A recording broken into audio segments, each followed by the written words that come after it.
그런데 내가 이유는 잘 모르겠지만 나는 분명히 여길 오기를 선택한 거야. 내가 굳이 왜 이 아머젠을 오기를 선택을 했지? 이유가 뭘까? 되게 궁금하네. 이런 마음이 되면 도대체 나는 왜 이런 선택을 했을까? 나는 여기서 뭘 체험하기 위해서 이런 선택을 했지? 계속 보물찾기 하듯이 탐구하기 시작하겠죠. 그 과정을 통해서 바로 이 작은 마음의 차이가 이 삶을 바꾸게 만드는 겁니다. 절대자의 대리 체험은 언제 끝나나요? 본인이 원할 때요. 많은 분들이 이거를 오해하시는데 누가 이 세상에 강제로 떠민 게 아니에요. 내가 선택해서 태어난 거예요. 단지 내가 그 선택을 했다는 걸 지워버렸을 뿐이지. 다들 그래요. 나는 도저히 이런 체험도 하고 싶지 않아. 다시 태어나고 싶지 않아. 누가 나를 이런 데 보낸 거야. 왜 나를 괴롭히는 거야. 자꾸 누가 나를 여기 보냈다고 생각하죠. 그리고 이제 나는 피해자의 삶을 살죠. 이건 내가 선택한 게 아니니까. 이건 내 책임 아니야. 그런데 그렇게 살기 시작하면 계속 피해자의 현실이 나를 찾아옵니다. 내가 주인이 아닌 내가 피해자이고 내가 노예이고 누군가의 하수인이고 누군가의 꼭두각시이고 계속 그런 체험이 나를 찾아옵니다. 왜? 내가 그렇게 생각하니까. 이 삶은 내가 선택한 게 아니고 누군가의 대리 체험이고 내가 이거 왜 해야 돼?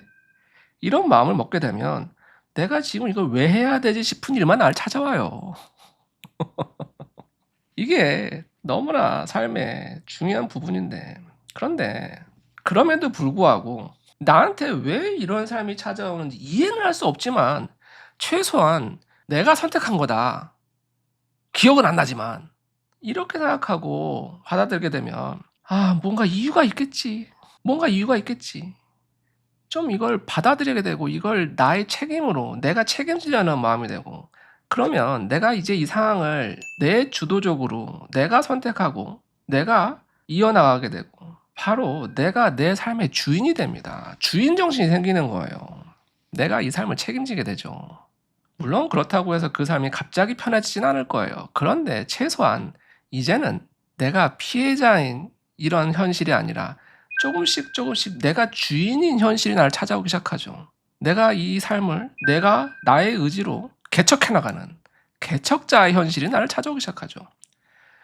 이 생각의 변화가 내 인생을 바꾸는 겁니다. 우리가 믿는 대로 현실이 창조되거든요.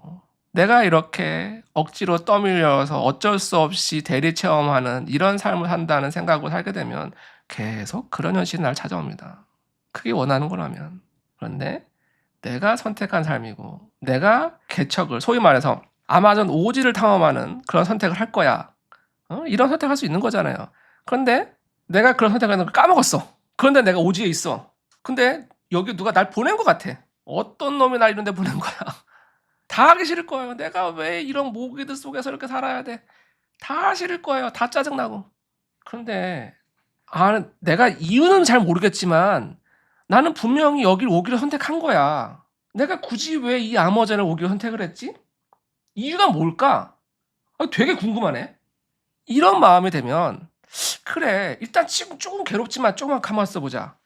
내가 분명 무슨 이유가 있어서 내가 이 아마존을 오기를 선택했을 거야. 가만 있어보자. 그러면 일단 내가 그걸 알기 위해서 내가 하루를 살아내야 돼. 그러면 오늘 하루를 살아내보자.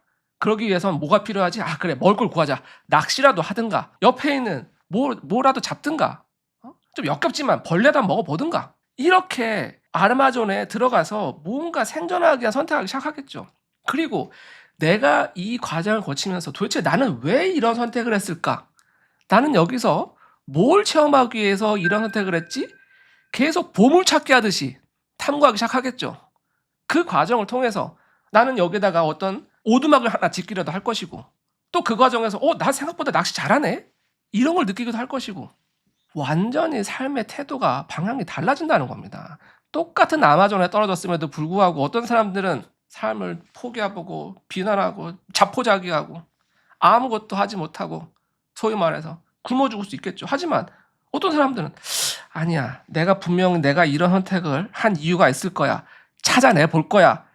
내가 여기서 어떤 고생을 하더라도 내가 그걸 내가 반드시 찾아낼 거야. 이런 마음이 생기겠죠.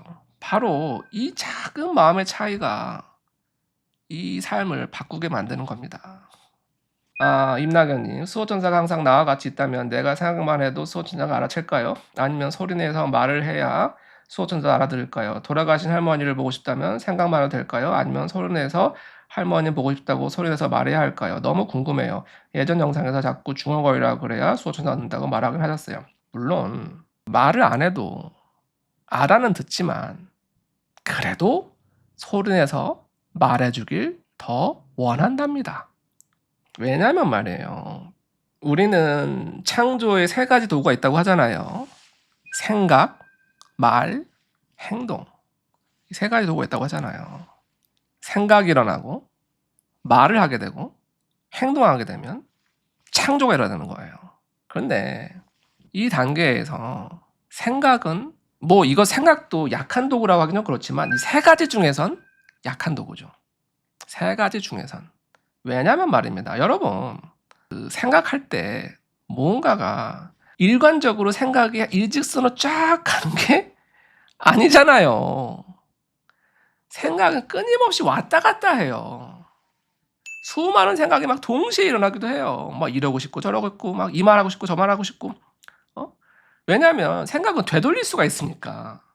그래서 여자분들 어떤 남자가 나한테 마음이 있으면 대충 감이 딱 오잖아요.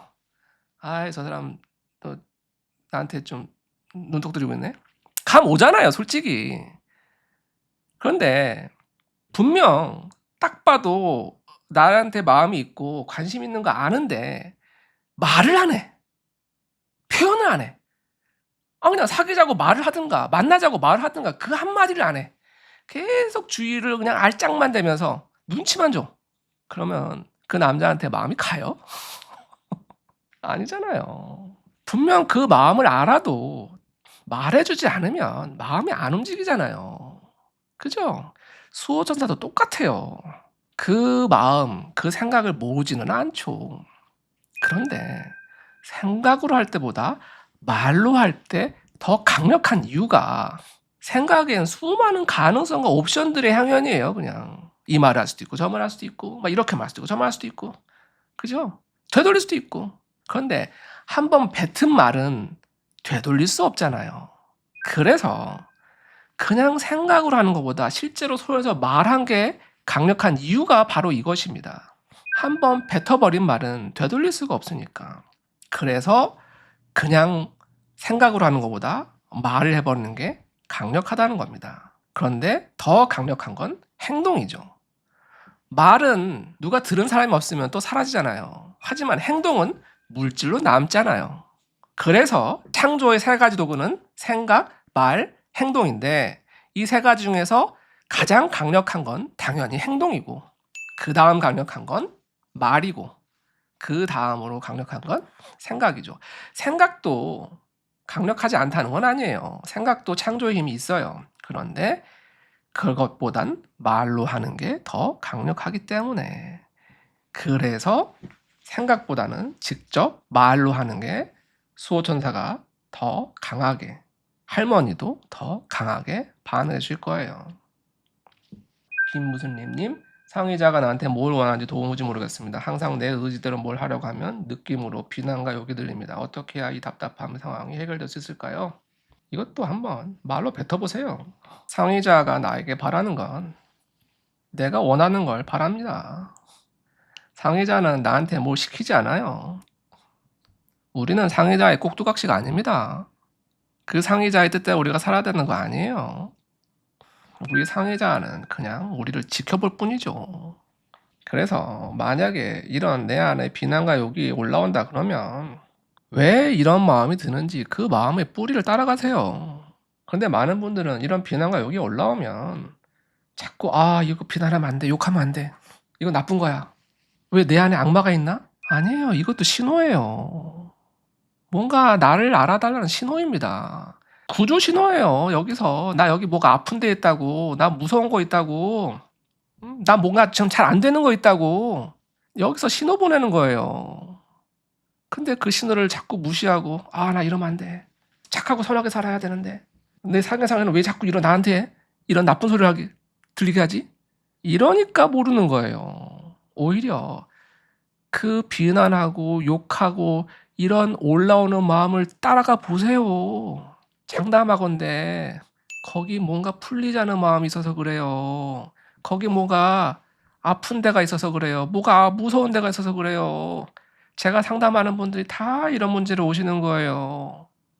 그래서 오히려 그 마음을 따라가 보세요.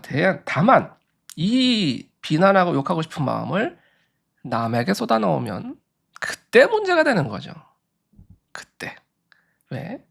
이거를 잘 꺼내서 늘어나야 되는데 이걸 그냥 누구한테 쏟아부었다고 생각해 보세요. 상대방이 피해를 받게 되죠. 그것만 조심한 채로 나 혼자서 남에게 피해를 주지 않는 상황과 환경에서 이걸 한번 꺼내 보세요. 꺼내 봐야 됩니다. 그래야 여기 뭐가 있는지 알 수 있는 거예요. 그 용기를 내셔야 됩니다.